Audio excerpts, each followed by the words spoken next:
बहुत सारे लोग लिखेंगे एक बार ब्लड दान करके देखो, मजा आएगा, आनंद आएगा।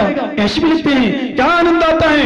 नहीं भैया, हमने मान लिया तुम्हारा ब्लड किसी की जान को बचा लिया, लेकिन मांसाहारी को लग गया, किसी शराबी को लग गया और वो जी गया, तो जब तक जिएगा, जब तक मांस खाएगा वो, जब तक जिएगा शराब पीगा, हे जैनी तुम्हारे खून से वो जिंदा हुआ है, तुम निमित्त बने हो, मांस का खाने का खिलाने का दोष अनुमोदना तुम्हें लगा नियम से। इसलिए रक्तदान महादान नहीं, रक्तदान को हमारे यहाँ दान नहीं कहा गया है, दान सम्यक दान नहीं कहा गया है, उसको खोटा दान कहा गया है। इसलिए रक्तदान जैनियों के लिए विशेष रूप से निषिद्ध है। किसी भी शास्त्र में, कोई भी आगम में, किसी भी आचार्य ने नहीं लिखा और ना लिखेंगे, ना किसी भगवान ने कहा, ना भगवान कहेंगे, क्योंकि रक्त यानी ब्लड, ब्लड यानी रक्त, रक्त मतलब मांस का लिक्विड पदार्थ, मांस का लिपिड पदार्थ, और वो लेना और देना बराबर दोष है, ध्यान रखना। ना किसी को लेना चाहिए, समाधि मरण कर लेना चाहिए, भगवान का नाम लेके मर जाना चाहिए, लेकिन खून का पान करके आप कहो महाराज हम पान मुझसे नहीं करते, इंजेक्शन से लेते हैं, नहीं भैया नहीं, ये चीबो, चाहे ब्लड आप इंजेक्शन से लो, चाहे डायरेक्ट यहां से लो, चाहे नली से लो, दोष तो दोष है, शरीर में जा रहा है, अतः दान वो नहीं कहलाता है। अब विचार करना, वो एक इंद्रिय जीव कितना तड़पता है, कितना तड़पता है, कितना परेशान होता है। थोड़ा सोचना ज्ञानी, थोड़ा सोचना क्या होगा उसका, क्या होता है। हमारी अवस्था यह होती स्थावर पर्याय, तो हमारा क्या होगा। और जैसे जैसे पुण्योदय आता है, दो इंद्रिय पर्याय प्राप्त करता है। दो इंद्रिय मतलब लट, कृमि इत्यादि जीव, केंचुआ इत्यादि, ये सब दो इंद्रिय कहलाते हैं। खेत में निकलते हैं, बरसात में चलते हैं, गाड़ी चली जाती है, दो टुकड़े हो जाते हैं, तड़प तड़प के बेचारे प्राण बखेर उड़ाते हैं, उनके प्राण जाते हैं, कितने तड़पते हैं, कितना कष्ट होता है। तीन इंद्रिय जीव, चीटा, चीटी, बिच्छू इत्यादि, एक कैसे तड़पते हैं। बहुत सारी चीटा चीटी निकलते हैं, लोग देखते भी नहीं हैं, गाड़ी से चले जाते हैं और मारते जाते हैं, बेचारे तड़पते रहते हैं, कितना तड़पन होता है। हमारी पर्याय भी हमने भी प्राप्त की थी उस पर्याय को। चार इंद्रिय जीव, भौरा, मक्खी, मच्छी, जितनी पतंगा, उड़ने वाले छोटे छोटे जीव, ये सभी चार इंद्रिय जीव होते हैं। ये देखना, लाइट के समय हे जीवो थोड़ा सा कभी प्रयास करना, अध्ययन भी कर रहे हो, स्वाध्याय भी कर रहे हो, बाकी क्रिया तो बहुत दूर है। यदि लाइट जलाने से कीड़े बहुत आ रहे हैं और स्वाध्याय तुम कर रहे हो, भगवान कहते हैं पाठ भी छोड़ देना, एक बार ध्यान रखना, पाठ करना छोड़ देना, भगवान स्वाध्याय करना छोड़ देना। लेकिन जीव की उत्पत्ति हो रही लाइट जलाने में, तो लाइट मत जलाना, चिंतन कर लेना, जाप कर लेना, ध्यान कर लेना। कितने सारे जीव होते हैं और कई बार रात्रि में सब जीव इकट्ठे हो जाते हैं। चार इंद्रिय जीव और शीपर अथवा जमादार अथवा सफाई करने वाले सफाई करते हैं, कचरा कूड़ा सब इकट्ठे हैं, कई कीड़े उड़ते रहते हैं, कई कीड़े चलते रहते हैं, उसमें जिंदा आग लगा दी जाती है, बेचारे जीव चट चट चट चट चट करके मर जाते हैं। सोचना एक बार, वो पर्याय हमने भी प्राप्त की। जैसे तैसे पुण्य और जागृत हुआ, पंचेंद्रिय अवस्था हुई। श्वान, श्वान, शुअर, ओहो शुअर क्या करता है, मल खाता है, गंदगी खाता है, नालियों में लौटता है, नालियों में पड़ा रहता है। वो अवस्था हमारी भी हुई। श्वान हड्डी चबाता है, मांस खाता है, वो भी मल खा लेता जब कुछ नहीं मिलता। और अधिकांशतः श्वान, पंचम काल में लोग गाली देते हैं तो मालूम क्या कहेंगे, श्वान की मौत मरेगा। इसका मतलब श्वान की मौत बहुत खतरनाक होती है। कीड़े पड़ पड़ करके पूरा शरीर के बाल उसको झड़ जाते हैं, पूरे शरीर में दाग खाज खुजली उत्पन्न होती है, बेचारे तड़प तड़प के मरता है, उसको बोलते श्वान की मौत। मतलब बहुत तड़प। ऐसी पर्याय हमने भी प्राप्त की। और चलो और जैसे तैसे बड़े, कहीं शेर हुए, कहीं कुछ हुए, कहीं कुछ हुए, बैल गाय भैंस हुए, कहीं कुछ प्राप्त किया, कहीं कष्ट प्राप्त किया, सर्दी गर्मी भूख प्यास की बाधा सही। और चलो कहीं थोड़ा सा पुण्य जागृत हुआ, मनुष्य पर्याय मिल गई, तो मनुष्य पर्याय मोही की नींद में सोते रहे, कोई विषयों की नींद में सोता रहा, कोई काम वासना की पूर्ति करता रहा, कोई मनुष्य पर्याय को प्राप्त करके भी उच्च कुल को सूचना जाको सबको आप चतुर्थ काल में हो। पंचम काल में लोग अच्छी अच्छी जाति में जन्म लेने वाले शराब पिएंगे, अच्छी अच्छी जाति में जन्म लेने मांस खाएंगे, बड़े बड़े ब्राह्मण क्षत्रिय वैश्य ये भी लोग शराब का पान करेंगे, और बहुत सारे लोग अंडे भी खाएंगे, बहुत सारे लोग अज्ञानतावर मांस मछली भी खाएंगे, ओहो आदत डाल लेंगे। जो आदत डाल लेते उनको खराब नहीं लगता, उनको किसी प्रकार की करुणा नहीं होती। बड़े बड़े लोग जीवों को मारेंगे और देखना पंचम काल में जो दुकानें लगती हैं कैसे मांस काटते हैं, कैसे बकरा काटते हैं, कैसे प्रकार मुर्गा काटते हैं। अहिंसक जीव को तो सब्जी भी बनाते हैं तो सोच समझ के बनाते हैं, सोचते हैं कहीं कोई जीव की हिंसा ना हो जाए। लेकिन धिक्कार उन जीवों को, मांस लंपटियों को, कैसे पंचेंद्रिय जीव का घात, बेचारे बकरा बकरी आदि चिल्लाते रहते हैं। बहुत सारे लोग ऐसे भी रहते हैं ऊंट को मारकर भी खाते हैं, गाय बैल का मांस भी खाते हैं। ओहो, और बहुत सारी माताएं अच्छी जाति में जन्म लेने वाली पंच कल्याण जिस स्थानों में भी नेल पॉलिश लिपस्टिक लगा के जाती हैं। माताओं हे श्रावकाओं, तुम चतुर्थ काल में विराजमान हो, मानो ना नेल पॉलिश लिपस्टिक कैसी बनती है। गर्भवती माताएं भी होती कई बार गाय, और गाय के को बांध दिया जाता है। पहले उसको गला में छुरी नहीं चलाते, पहले गरम गरम उबला हुआ पानी उसके ऊपर डाला जाता है। ध्यान रखना, उसके ऊपर गलाया जाता है गरम गरम उबला पानी।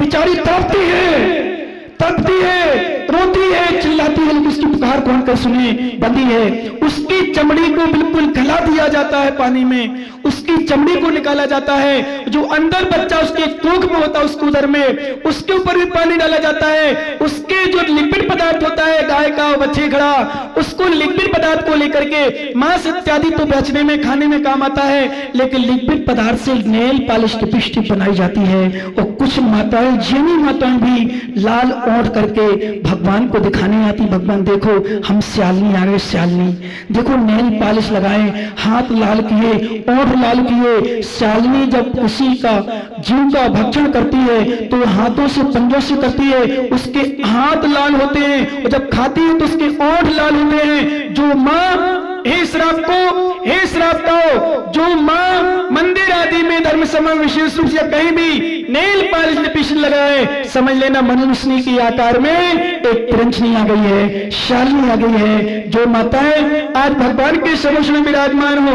यदि पंच कल्याण का आनंद लेना हो, भगवान के समोषण का लाभ लेना हो, तो नियम ले लेना, आज के बाद हम नेल पॉलिश लिपस्टिक नहीं लगाएंगे। प्रतिज्ञा कर लेना अपने आप स्वयं संकल्प कर लेना, क्योंकि भगवान के समोषण में भगवान किसी को नियम नहीं देते हैं, दर किसी को नियम नहीं देते हैं। हर श्रावक श्रावका अपने मन से नियम लेते हैं। बहुत सारे श्रावक मनुष्य पर्याय को प्राप्त करके रात्रि में भोजन करते हैं जहां निषिद्ध होता है, दिन भर बिना छना पानी पीते हैं जहां निषिद्ध है, बिना देव दर्शन के भोजन करते हैं जहां नियम कहा गया है कि नहीं भैया तुम जैनी हो, तुम्हारे कर्तव्य हैं, कम से कम 3 कर्तव्य को बचा के रखो, छना हुआ पानी पीना, रात्रि में भोजन नहीं करना और नित्य देव दर्शन करना।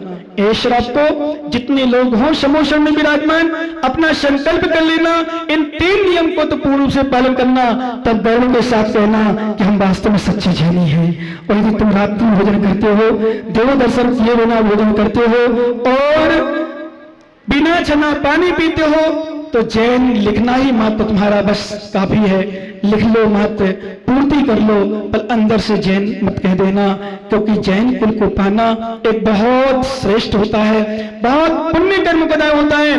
पुण्य कर्म को उद्देश्य जैन कुल प्राप्त करती है, लेकिन मनुष्य लोग, श्रावक लोग उत्तम कुल में प्राप्त करने वाले यूं ही परिवार को नष्ट प्राप्त कर देते हैं, नष्ट कर देते हैं। और जैसे जैसे थोड़ा सा ज्ञान आता है दान करते हैं, धर्म करते हैं, लेकिन कुछ जीव अहंकार में जीते हैं। दान करने के बाद नाम की घोषणा चाहते हैं, प्रशंसा चाहते हैं। और बहुत सारे लोग पंचम काल में, चतुर्थ काल में तो दान देते हैं, तुरंत देते हैं, जो देना दे देते हैं, क्षम करते हैं। पंचम काल में ऐसे भी लोग होते हैं, विश्वास मानो, ऐसे भी लोग हैं जो बोली लगाएंगे और दान पहले पैसे जमा करेंगे, उसके बाद बोली वाला काम बाद में करेंगे। पर बहुत सारे लोग महीनों महीनों क्या सालों साल पैसे पटकाए रहते हैं, और कोई मांगता है तो बोले खा के थोड़ी बच जाएंगे, तुम्हारा थोड़ी हम नहीं देंगे, हम दे देंगे जब होगा, तुम्हारा क्या लग रहा है, मंदिर का पैसा है। ऐसे भी लोग होंगे। नहीं श्रावको, हे श्रावकाओ, हे भव्य पुंडरी को, यदि मंदिर में घोषणा की है आप कोई इंद्र बने हो, आपने कोई प्रतिष्ठा कराई है, किसी प्रकार की बोली ली है, तो बोली का काम बाद में करना,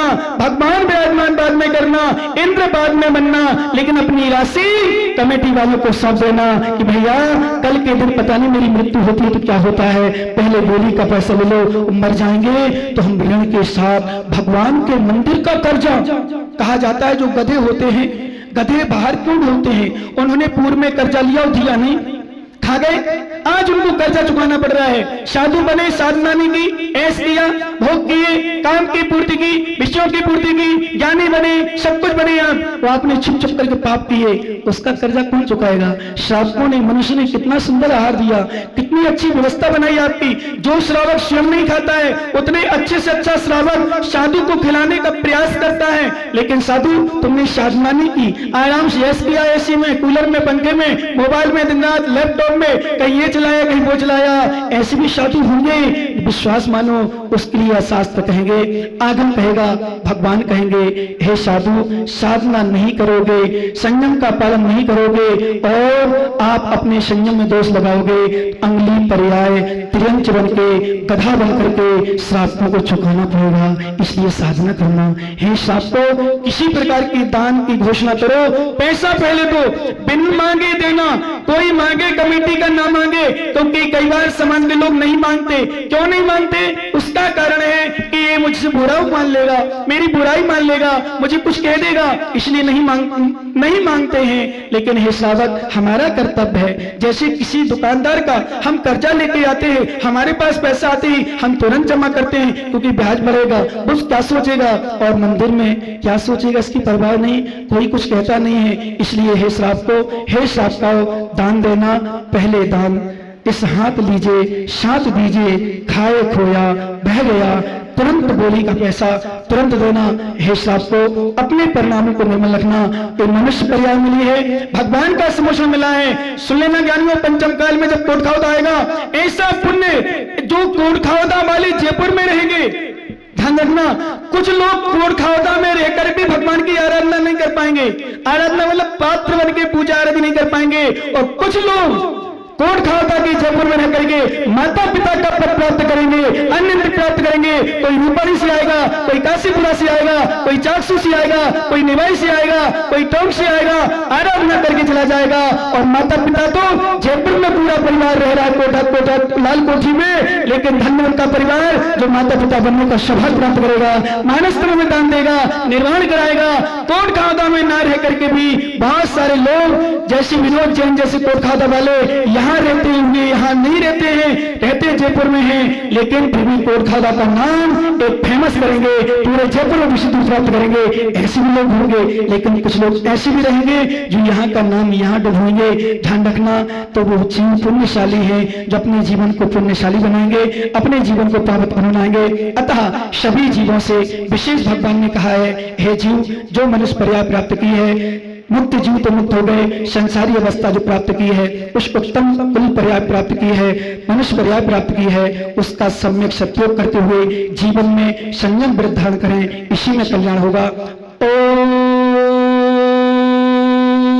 धार्मिक अनुष्ठान तो विशेष रूप से विशेषता है। जब अपन शुरू में यहाँ आए थे, प्रवेश हुआ था, और जब शाम की टाइम विशेष रूप से तूफान चला था, तो धड़कन तो मेरे मन में भी आ गई थी हल्की सी, पर मैंने भगवान का नाम लिया विशुद्धि के साथ। बस मैंने एक ही बात रखी थी, भगवान मुझे अपनी चिंता नहीं है, मुझे धर्म की चिंता है, और लाज रखना कोटखावदा वालों की कि किसी प्रकार का कोई विघ्न नहीं होना चाहिए, किसी प्रकार कोई समस्या नहीं आना चाहिए। कल रात में भी बहुत सारी आंधी तूफान चल रही थी, सुबह टाइम भी 3 साढ़े 3 बजे हमने उठ के देखा कि बहुत अच्छे से तूफान चल रहा। पिंकू भैया भी हमारे बगल बैठे थे, वो भी सुना रहे थे, बोले महाराज व्हाट्सएप पे भी चल रहा है, टीवी में आ रहा है, बहुत सारे विषय चल रहे हैं, और जैसलमेर बाड़मेर में तो खूब तूफानी बड़ी तीव्र गति चल रहा है। मैंने कहा कुछ भी होने वाला नहीं है, कुछ भी नहीं होता। ध्यान रखना, हमारे शास्त्रों में, हमारे आगम में, आचार्यों ने लिखा है स्पष्ट, जहां विशुद्ध भावना होती है, जहां धर्म होता है, बड़े बड़ी आग की लपटें भी पानी के समान हो जाती है और शांत हो जाती हैं। विश्वास मानो ज्ञानियों, बड़े बड़े ओले भी कोई काम नहीं करते, चारों तरफ पानी चलता रहे, चारों तरफ आंधी चलती रहे, चारों तरफ ओले गिरते रहे, पर जहां विशुद्ध भावना होती है वहां कुछ भी नहीं होता। ऐसे अनेक हमने दृष्टांत देखे हैं। धर्म की महिमा बहुत कुछ है, बहुत कुछ हमारे आचार्यों ने बहुत कुछ लिखा है, अभी व्याख्यान करने का टाइम नहीं है, लेकिन इतना ही कहेंगे जब विशुद्धि होती है। हमने कई बार आपको दृष्टांत सुनाए हैं, कई विषयों को बताया है कि जहां विशुद्धि होती है, ध्यान रखना, ऐसे ऐसे नियम लेने वालों ने जब नियम लिए बहुत सारी संकट आए, विपत्तियां आई, लेकिन उनकी विशुद्धि, उनका नियम, उनका संकल्प, उनका भगवान के प्रति समर्पण भावना, ये सब कुछ विघ्न दूर करते रहे। ऐसी ऐसी समस्याएं बहुत सारे आप लोगों ने सुनी होंगे पहले, जो वर्तमान में भूगर्भ आदि से मंदिर निकलते हैं, प्रतिमाएं निकलती है, क्या है, दुनिया में बहुत सारे उपसर्ग आए, कहीं कुछ हुआ, और मालूम चला कि एक जगह भी आप लोग गए हो कभी, राजस्थान गुजरात में श्रीपाल जहां से निकले थे, उस समुद्र का किनारा, वहां आज मंदिर है विद्यमान। ध्यान रखना, आज भी मंदिर है, वहां पर भगवान विराजमान है, प्रतिमा विराजमान है। वहां क्या हुआ था, ऐसी स्थिति बनी कि पानी आया, बाढ़ आई, रेत आ गई, पूरे में रेत, बजरी आदि, मिट्टी आदि से ढक गया मंदिर। लेकिन ऐसा समय आया कि वह मंदिर अपने आप खुला, किसी के निमित्त से खुला, ये बात की बात है, परंतु विश्वास मानो आज भी मंदिर सुरक्षित है। जहां बजरी से, रेत से ढक गया था, वहां सब कुछ समाप्त हो गया था, लेकिन जिनेंद्र भगवान का मंदिर आज भी विद्यमान है, प्रतिमा विद्यमान है। क्यों? क्योंकि जब श्रद्धा विशुद्ध होती है, श्रद्धा निर्मल होती है, तो ध्यान रखना कोई भी विघ्न नहीं आता। मैं भी सोच रहा था यहाँ, क्योंकि कई प्रकार की समस्याएं शुरू में तो आती हैं, चर्चा हमारे पास भी बहुत सारी आई, कमेटी वालों के द्वारा, अन्य लोगों के द्वारा कई प्रकार की समस्याएं आई, पर मैंने तो एक ही भावना बनाई, भगवान, क्योंकि पहले भी अध्यक्ष महोदय ने कहा भी है, सच में हम पंचकला के लिए यहाँ आए ही नहीं थे। क्यों भाई सतीश जी, पंचकला के लिए आए थे हम क्या? हैं संत कुमार जी, नहीं आए थे ना? किसके लिए आए थे हम यहाँ? मात्र ध्यान देना, जो नए लोग हैं उनको बता रहा हूं, क्योंकि भावना कैसे बढ़ती है, कैसे विशुद्ध भावना बढ़ती है, कैसे भावना बन जाती है। हम लोग कुछ भी नहीं करते, मात्र वेदी प्रतिष्ठा के लिए श्रीफल चढ़ाया गया था भागी में, और निवेदन किया गया था, महाराज कोट खाओ पधारो। मैंने वेदी प्रतिष्ठा, ठीक है, मैंने चर्चा कर ली, लगभग फाइनल भी लगभग बातें हो गई, डेट भी लगभग फाइनल हो गई, पंडित जी से बात हो गई, परंतु मेरे अचानक दिमाग में आया, मैंने कि देखो, पूछा मैंने, चर्चा तो थी लगभग मन में आई थी चर्चा मेरे कान में कि मानस्तंभ बना है, वहां पंचगणक होना है, और वेदी प्रतिष्ठा भी 2 वेदी कराना चाहते स्थापित, क्योंकि उनका संकल्प पूरा हो रहा है। तो मैंने कहा वेदी प्रतिष्ठा करेंगे, अभी फिर पंचगणक कराओगे, अभी लोग आ जाएंगे, फिर पंचगणक तुम्हारा फैल हो जाएगा, ये पक्का है। क्योंकि एक छोटे से गांव में गांव वाले बाहर रहते हैं, उनको भी समय नहीं, बार बार एक बार बुलाने के बाद दोबारा मुश्किल पड़ता है। पर जब यहाँ आए लोगों की चर्चा देखी, भावना बनी, बहुत सारी बीच में चर्चा भी आई, कहीं मूर्त को लेकर, कहीं किसी चीज को लेकर, कहीं किसी को लेकर के, पर मैंने एक ही बात कही, क्योंकि हमने, चाहे हम हो, चाहे विमल जी पंडित जी हो, चाहे कोई भी हो, हम लोग एक ही बात करते, ध्यान रखना, हम लाग लपेटी बात नहीं करते, चमचागिरी नहीं करते किसी से। कई एक आध विषय ऐसा भी आए, मूर्त को गलत बता दिया, और जिन्होंने जो मूर्त बताया मैंने उसको गलत बताया, और मैंने की डंके की चोट पे एक बात मेरी है, इस मुहूर्त को जो हमने बताया, उन महाराज के अलावा या उन विद्वान के अलावा कोई गलत कर दे, गारंटी हमारी, और जो मुहूर्त बता रहे हैं कोई, उसकी हमारी गारंटी, हम किसी से, किसी साधु से पूछ लो, किसी भी आचार्य से पूछ लो, बिल्कुल गलत है।